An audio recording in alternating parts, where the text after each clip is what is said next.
Bonjour à tous. Qui dans la salle s'est déjà retrouvé en plein désert?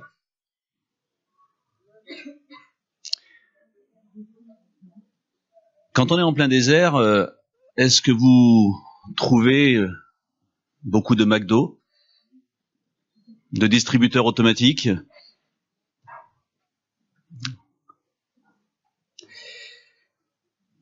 Le désert est un lieu particulier.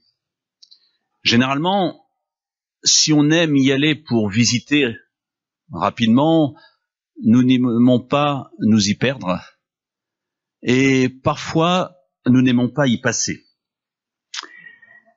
Étonnamment, le désert est un lieu relativement présent dans la Bible. Bien souvent synonyme de difficultés, d'épreuves, de tentations, mais aussi de rencontres avec Dieu. Le peuple de Dieu va y séjourner un long moment après sa délivrance de la servitude en Égypte. Et l'apôtre Paul nous encourage plusieurs fois à ne pas oublier cette période de l'histoire d'Israël. Alors que très probablement, nous aimons raconter les histoires de David contre Goliath. La Bible est remplie de belles histoires. Mais étonnamment, dans le Nouveau Testament, il nous est dit, n'oubliez pas ce passage dans le désert de mon peuple, Israël. Nous sommes aussi malheureusement parfois appelés, dois-je dire malheureusement d'ailleurs, nous sommes nous aussi appelés à traverser des déserts dans nos vies avant d'entrer dans notre terre promise. Et nous avons l'impression à travers la parole que ces traversées du désert font partie de la pédagogie de Dieu. Il veut nous apprendre quelque chose. Il veut nous révéler quelque chose.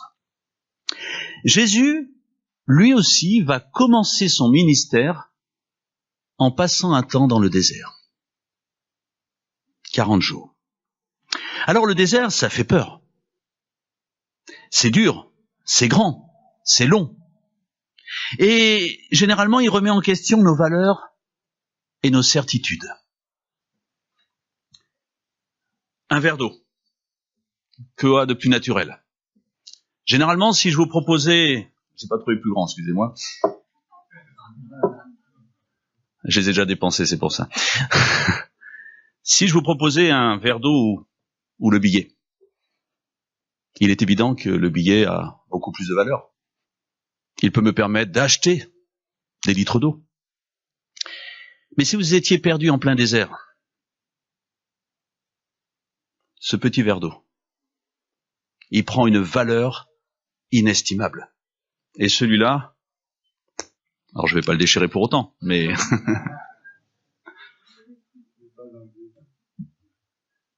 nos valeurs, nos certitudes en prennent un coup quand nous nous retrouvons dans les déserts de notre vie. Je vous propose 2 lectures. La première dans la première épître aux Corinthiens au chapitre 10. Nous lirons les 12 premiers versets et ensuite je ferai une très courte lecture dans le prophète Osée. Un seul verset. 1 Corinthiens chapitre 10, les versets 1 à 12. Et donc, à travers les Corinthiens, n'oublions jamais qu'il s'adresse également à nous. Car il ne faut pas que vous ignoriez ceci, frères. Après leur sortie d'Égypte, nos ancêtres ont tous marché sous la conduite de la nuée. Ça doit être super. Ils ont tous traversé la mer. Ils ont donc tous, en quelque sorte, été baptisés pour Moïse, dans la nuée et dans la mer. Ils ont tous mangé une même nourriture spirituelle. Ils ont tous bu la même boisson spirituelle, car ils buvaient de l'eau jaillie d'un rocher spirituel qui les accompagnait. Et ce rocher n'était autre que le Christ lui-même. Malgré tout cela, la plupart d'entre eux ne furent pas agréés par Dieu, puisqu'ils périrent dans le désert. Tous ces faits nous servent d'exemple pour nous avertir de ne pas tolérer en nous de mauvais désirs comme ceux auxquels ils ont succombé. Ne soyez pas idolâtres comme certains d'entre eux l'ont été, selon ce que rapporte l'Écriture. Le peuple s'assit pour manger et pour boire, puis ils se levèrent tous pour se divertir. Ne nous laissons pas entraîner à l'immoralité sexuelle, comme firent certains d'entre eux, et en un seul jour, ils moururent 23 000 personnes. Ne provoquons pas le Christ, comme le firent certains d'entre eux, qui, pour cela, périrent sous la morsure des serpents. Ne vous plaignez pas de votre sort, comme certains d'entre eux, qui tombèrent sous les coups de l'ange exterminateur. Tous ces événements leur sont arrivés pour nous servir d'exemple. Ils ont été mis par écrit pour que nous en tirions instruction, nous qui sommes parvenus au temps de la fin. C'est pourquoi, si quelqu'un se croit debout, qu'il prenne garde de ne pas tomber. Les tentations qui vous ont assaillis sont communes à tous les hommes. D'ailleurs, Dieu est fidèle et il ne permettra pas que vous soyez tentés au-delà de vos forces. Au moment de la tentation, il préparera le moyen d'en sortir pour que vous puissiez y résister. Et une très courte lecture. Osée, chapitre 2, verset 16. Il est en train de parler du peuple d'Israël comme l'épouse. C'est pourquoi je vais la reconquérir, la mener au désert et parler à son cœur.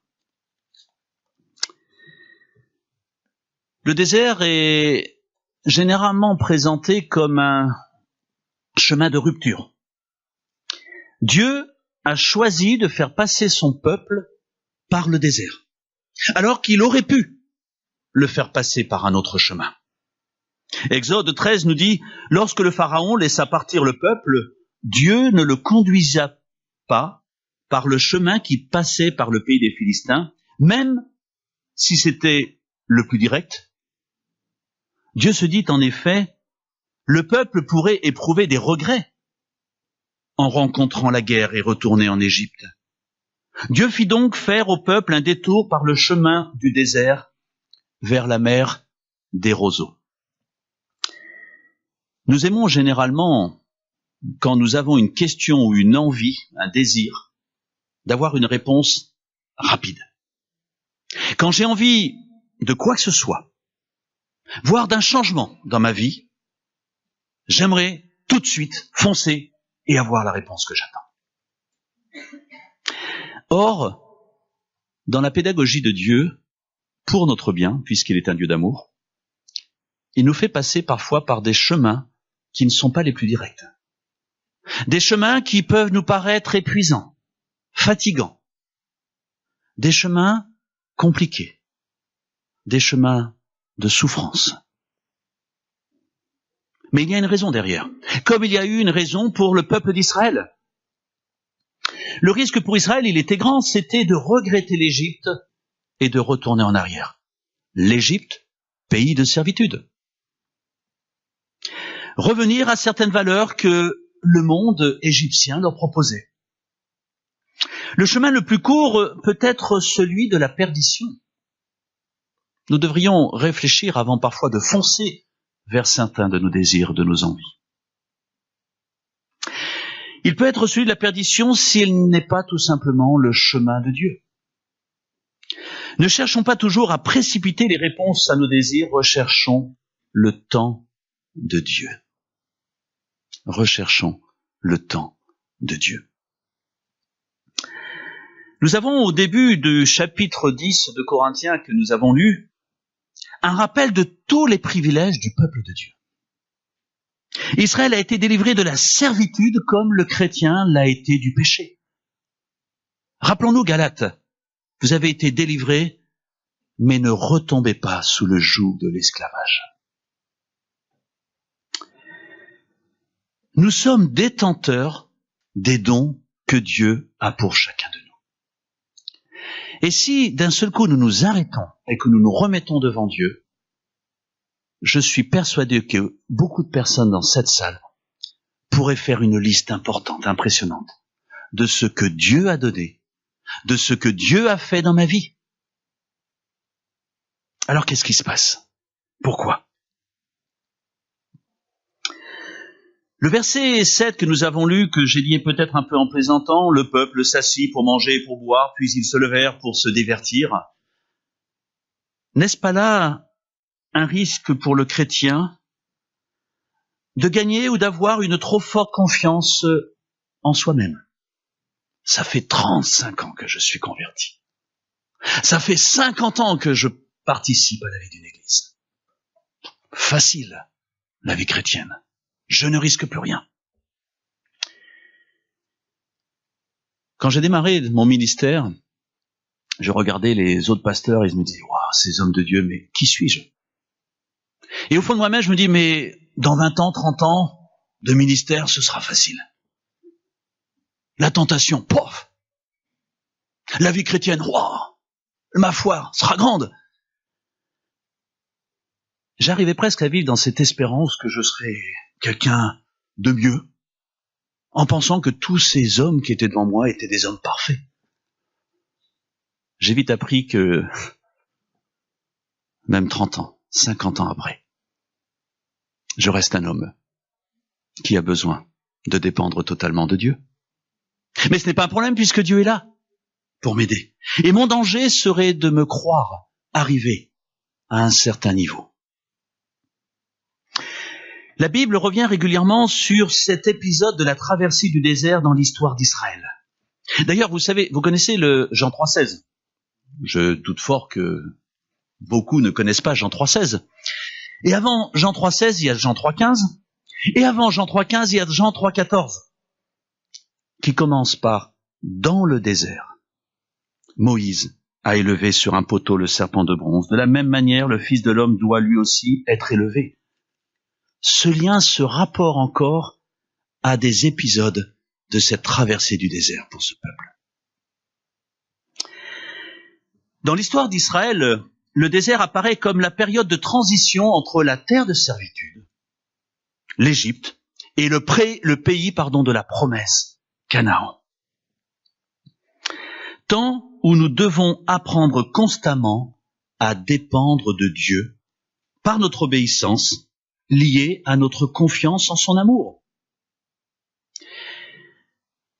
Si Dieu nous fait passer par des périodes désertiques, c'est qu'il veut nous amener à réfléchir sur notre compte de qui je dépends réellement. De qui je dépends réellement. Nous avons tous le droit d'avoir des désirs. Nous avons tous le droit d'avoir des attentes. La question qui est derrière, pourquoi ces attentes? Pourquoi ces désirs?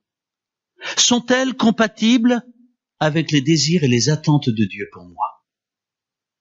Sont-elles compatibles? Parfois, je peux avoir l'impression d'avoir des désirs légitimes dans une situation où j'estime qu'injustement j'ai été mis de côté. Et alors, le but de ma vie pourrait être de gagner et d'avoir raison. Et étonnamment, je deviens esclave de ce désir. J'attends que telle personne vienne me demander pardon. Je suis tombé dans, parfois, cet esclavage, de l'attente de réaction d'autres personnes parce que j'estimais que j'avais raison. Et sans m'en rendre compte, je me suis rendu esclave de ces attentes. Et le jour où j'ai compris que Dieu était tellement plus important que tout ça, ça a été à nouveau une délivrance. Et parfois, ce sont les périodes désertiques de ma vie qui m'ont amené à me poser cette question. Je n'ai jamais aimé les épreuves ou ces périodes de désert. Je pense que je les aimerai jamais. Mais d'un autre côté, je suis reconnaissant parce qu'elles m'ont permis, en tout cas pour moi, de grandir et de progresser. Nous avons donc tous le droit d'avoir des désirs, des attentes, à condition qu'elles soient compatibles avec celles de Dieu. Et la grande question que je ne veux surtout pas oublier pour moi, c'est qu'après 5 ans, 10 ans, 30 ans, 40 ans de vie chrétienne, suis-je toujours dans un état prêt à écouter Dieu? Est-ce que j'ai toujours envie de l'écouter? Le peuple semblait avoir bien démarré. Vous vous rendez compte des victoires qu'ils ont eues à la sortie d'Égypte? Si certains m'ont dit avoir été dans un désert, combien de personnes ont traversé une rivière, un fleuve, comme le peuple d'Israël l'a traversé? Je ne pense pas qu'il y en ait dans la salle. Combien de personnes ont été guidées par une nuée le jour, par une flamme de feu la nuit? Des choses incroyables. Quand on y réfléchit, Dieu a fait des choses sensationnelles dans notre vie. Mais parfois nous les oublions. Le peuple avait bien démarré, pourtant il n'a pas été approuvé par Dieu à un moment. Et il est mort dans le désert. Je ne parle pas de perte de salut. C'est un autre sujet qui n'est pas abordé là. Mais le peuple est passé à côté de certaines bénédictions de Dieu. Et d'importantes bénédictions de Dieu. Bien démarrer dans la vie ne signifie pas avoir gagné. Nous l'avons lu. Le peuple de Dieu dans le désert est reconnu comme étant un peuple qui a murmuré. Les murmures du peuple de Dieu. Et là, nous pouvons nous retrouver. Sommes-nous un peuple qui murmurons constamment? Le problème du désert, comme celui de notre monde, c'est la soif. Le besoin d'être désaltéré, d'être bien. Et la tentation, quand on a soif, d'aller boire les sodas de ce monde, plutôt que de se désaltérer à la source d'eau vive du Saint-Esprit, est réelle. Nous délaissons trop souvent l'offre gracieuse de Dieu pour des petits pains du monde qui ne nous rassasient pas. Vous savez, les sodas, plutôt que d'étancher notre soif, va plutôt en alimenter le besoin. Ces sodas sucrés. C'est un peu comme ce que le monde nous propose, de nous enfermer dans un tel schéma où, à force de profiter de certaines choses qu'il nous propose, nous avons besoin de toujours plus. Et le diable est rusé parce qu'il a inventé les sodas light, 0 sucre, soi-disant. Où j'ai l'impression que je peux quand même en prendre et que ça va étancher ma soif. Ne nous laissons pas avoir par ces sodas attirants, mais qui ne nous rassasient pas, qui ne nous désaltèrent pas. La tentation du murmure, elle est réelle dans ma vie. Elle veut dire quoi, le murmure? Donne, je veux, j'ai envie, j'ai besoin. Mais quand on y réfléchit, parce que nous avons parfois dans notre vie cette même réalité de vie, mais Dieu nous a déjà donné beaucoup. Voyons le rappel de ce que Dieu a donné à son peuple avant qu'il murmure. En fait, la triste vérité pour le peuple de Dieu, c'est que si leur corps marchait dans le désert, leur cœur était resté en Égypte. Avoir les pieds dans l'église, mais le cœur en partie dans le monde. Le chrétien que je suis, il aime recevoir, il aime posséder. Mais avons-nous réellement, par la foi, abandonné les convoitises de notre vie passée? Considérer que ce que j'ai découvert, ce que Dieu me donne, est tellement plus important que tout ce qui m'a semblé à une époque attirant dans ma vie. Ai-je mis de côté le catalogue des plaisirs de la chair pour ouvrir celui de l'amour de Dieu? Je suis face à deux catalogues. Lequel vais-je favoriser? Oh, il y en a un qui est grand. Quand j'étais petit, j'aimais, dès qu'on le recevait, parcourir le catalogue des 3 Suisses de la Redoute. Il y avait plein de choses qui me faisaient envie. Le monde, il y a plein de choses qui me font envie. Mais l'amour de Dieu, plus je le découvre et plus je réalise cette réalité, et plus j'ai envie de vivre ce que Dieu me propose. Cette tentation va rythmer toute notre vie sur terre. J'aimerais pouvoir vous dire qu'au bout de 10 ans de vie chrétienne, vous ne serez plus tenté par ce que le monde propose. Mais c'est faux. Cette tentation va rythmer toute ma vie sur terre, une épreuve quasi quotidienne. Et cette ambivalence va être fatale pour la quasi-totalité du peuple d'Israël. Heureusement, Jésus a été placé sur notre route pour nous sauver. Cette croix qui est vide est un rappel qu'il a porté toutes nos souffrances, tous nos désirs, pour n'en donner qu'un. Crois et suis-moi. Il n'y a parfois, malheureusement, qu'une longue traversée du désert qui m'aide à comprendre l'amour de Dieu. Quand d'un seul coup, je perds tout ce que je pensais être important dans ma vie et que je me retrouve seul, sans rien. Alors à ce moment-là, que vais-je faire?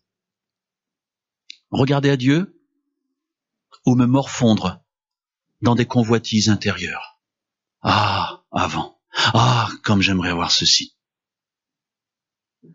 Je dois veiller à ce que Dieu me dit et ne pas essayer de faire correspondre mes désirs du monde avec ma vie chrétienne.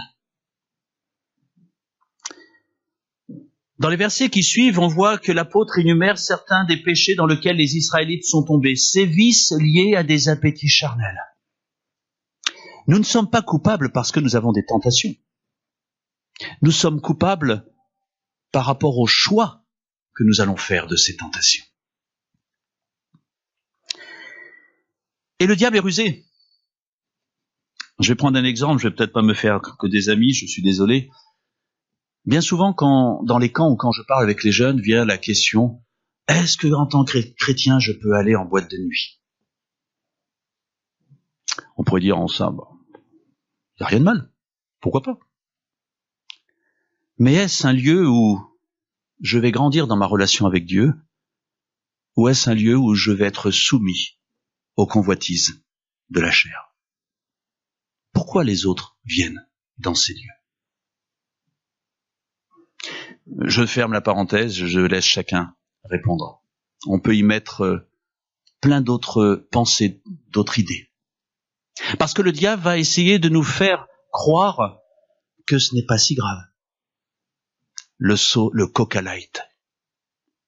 Oui, il y a un peu de sucre, mais là, il y a 0% de sucre. T'inquiète pas. Tu vas rien sentir. Mais le diable continue à faire son chemin dans nos vies parce qu'il est le rusé.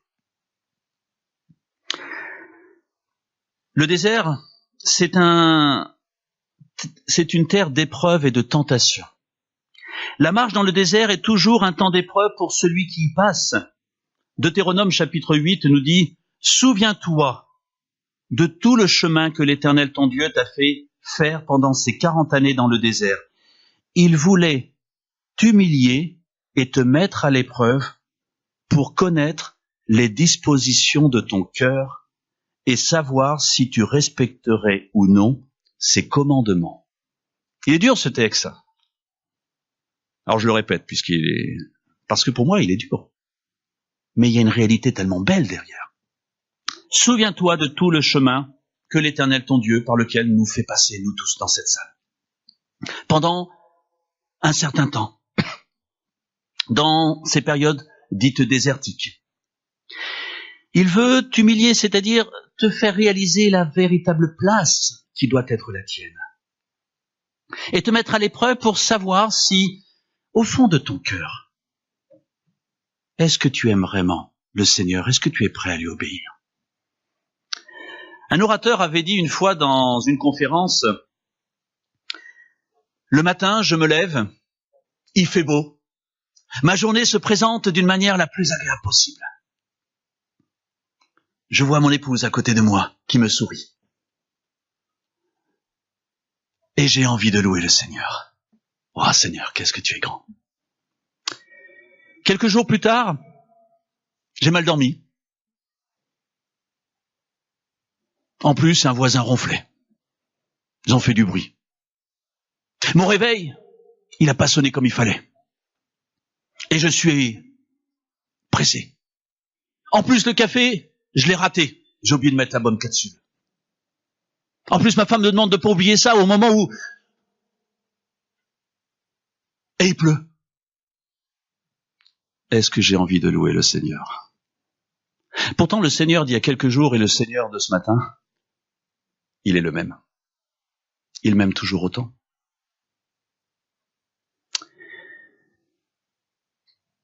Quelle est ma vision de ce Christ qui est mort sur la croix pour moi? C'est la pédagogie de Dieu de nous faire passer parfois par des temps d'épreuve pour nous montrer que les sécurités humaines sont bien faibles et que lui me propose une sécurité incroyable. Sa présence, son amour, sa puissance. L'épreuve étant de résister avec l'aide de Dieu à la tentation que le diable provoque pour nous révolter contre Dieu. La tentation, parfois, c'est de nous faire révolter contre Dieu. Pourquoi, Seigneur, ceci? Et Dieu, pourquoi tu m'as pas donné cela? Et pourquoi telle personne? Pourquoi? Le moyen de résister à la tentation, le moyen de sortir vainqueur d'une épreuve, de la traversée du désert, d'entrer dans ma terre promise, c'est d'être à l'écoute de Dieu. Le désert est un lieu où l'on peut effectivement rencontrer Dieu. Dans le désert se trouve le mont Sinaï, la montagne de Dieu. La possibilité d'une rencontre vivante avec Dieu, d'apprendre à le connaître en y revenant régulièrement. Mon peuple, nous dit Dieu. La présence de Dieu à travers la nuée, le feu, de nous rappeler que quand j'ouvre cette Bible, Dieu est présent pour me parler. Quand j'ai des envies, des attentes, Dieu est présent pour me guider et me montrer le timing qu'il a choisi. En parlant d'Israël, je l'ai lu tout à l'heure, le prophète dit, c'est pourquoi je vais la reconquérir, je vais l'amener au désert et parler à son cœur. Malheureusement, hommes compliqués que nous sommes, Dieu est parfois obligé de nous faire passer par des moments difficiles pour nous dire, arrête, écoute, arrêtez et sachez que je suis Dieu. Écoute-moi, prête l'oreille. Je le répète, mais combien de fois dans la parole y a-t-il ces versets? Et à ce moment-là, mes envies, mes attentes, mes réponses peuvent radicalement changer. Cette notion de s'approcher de Dieu doit changer aussi ma manière de voir ma vie. Et je dois passer bien souvent, c'est « Seigneur, donne, j'ai envie, je suis là pour recevoir ». Quand Dieu me dit « Viens devant moi, et qu'est-ce que tu as à m'apporter ?» Qu'est-ce que tu as à m'apporter? Trop souvent dans la vie, dans nos choix, dans nos décisions, nous inversons la chose. Je veux recevoir.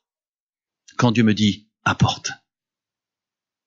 J'ai rien à lui apporter, me diriez-vous, sinon moi-même, et de venir me présenter devant lui. Et ensuite, tout le reste nous sera donné, selon le plan merveilleux et parfait de Dieu. Cherchez d'abord le royaume de Dieu et tout le reste vous sera donné en plus. Nous connaissons ces versets. Passer par le désert, c'est accepter de quitter le confort du monde, se retrouver seul pour apprendre de Dieu que l'homme ne vit pas de pain seulement, mais de toute parole qui sort de sa bouche. C'est une richesse, une source d'eau intarissable. Dans le désert, nous pouvons réapprendre à écouter Dieu, parce que ce qui est le plus important dans la vie, c'est ce qu'il nous dit. Tous les hommes de Dieu, Élie, Moïse et tous les autres, ont vécu quelque chose d'incroyable et d'extraordinaire dans le désert, en re-rencontrant leur Seigneur. La rupture est une délivrance, même parfois seul le désert nous permet d'en prendre conscience. Seule l'écoute de Dieu nous permet de surmonter la tentation. Si Jésus a commencé, et je finirai par ce point avant de conclure, si Jésus a commencé ce temps dans le désert, il en a profité pleinement pour être à l'écoute du Père, prendre du temps avec le Père, prendre du temps avec Dieu. Et de ce fait, par la parole, il a su résister à toutes les tentations. Pour terminer, je dirais que plutôt que de murmurer sans cesse, profitons de ces temps de désert, désertique, pour écouter Dieu. Levons-nous le matin, pas avec déjà mon planning tout fait, Seigneur, fais ce que j'attends de toi. Mais Seigneur, j'aimerais faire ce que tu attends de moi. Seigneur, j'aimerais ceci, j'aimerais cela, j'aimerais changer ceci, j'aimerais changer cela. Génération zapping. Ça nous plaît plus, on change. Mais si je viens et je me présente devant Dieu, déjà, me présenter devant Dieu, en disant, qu'est-ce que tu veux que je fasse? J'ai envie de t'apporter quelque chose, alors dis-moi ce que je peux faire. Toute ma vision va changer. Ces récits constituent un avertissement pour ceux qui seraient soit trop sûrs d'eux-mêmes ou dans le découragement, la peur. Versets 12 et 13. Il y a un danger à penser que ça fait tellement longtemps que j'assiste à l'église, que je suis chrétien. Je connais, j'avance, en oubliant que même 40 ans après, j'ai besoin de me présenter le matin, avant d'affronter les hommes, besoin de me présenter devant lui. Et sommes-nous conscients que Dieu attend avec impatience ce moment où il peut nous parler? Écoute-moi. Que celui qui croit être debout prenne garde de tomber. Il s'adresse à ces chrétiens, peut-être sûrs d'eux-mêmes. Comme son peuple, nous sommes partagés entre le pain quotidien que Dieu nous donne et les tentations de la vie, faiblesse de nos désirs charnels. L'apprentissage du passage dans le désert aura la durée que Dieu estime nécessaire pour nous faire grandir dans cette relation avec lui. Parce que c'est paradoxal, mais ces temps de désert peuvent être des temps fertiles, temps de dépouillement, temps où je grandis, où je crois, verbe croître avec Dieu. N'oublions jamais aussi que seule la traversée du désert nous permet d'entrer dans cette terre promise que Dieu a pour chacun de nous. Entrer dans son plan merveilleux. Et non de retourner en arrière vers l'Égypte. Le retour vers le futur n'existe pas que dans les films.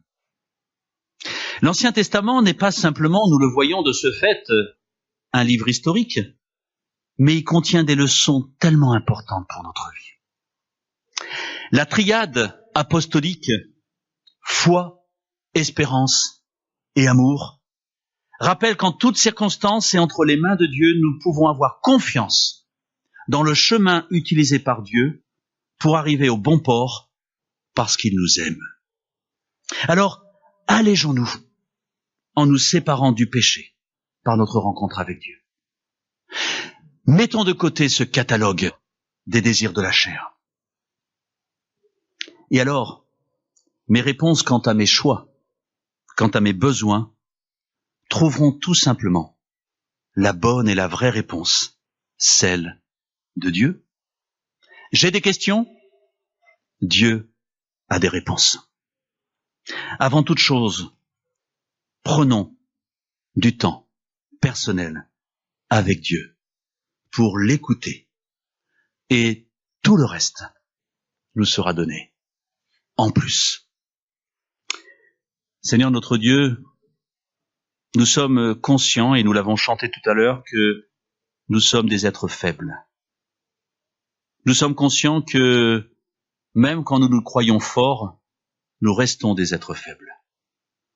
Mais tu nous rappelles aussi que quand nous nous sentons faibles, c'est alors que nous pouvons prendre conscience de ta puissance, de ta force.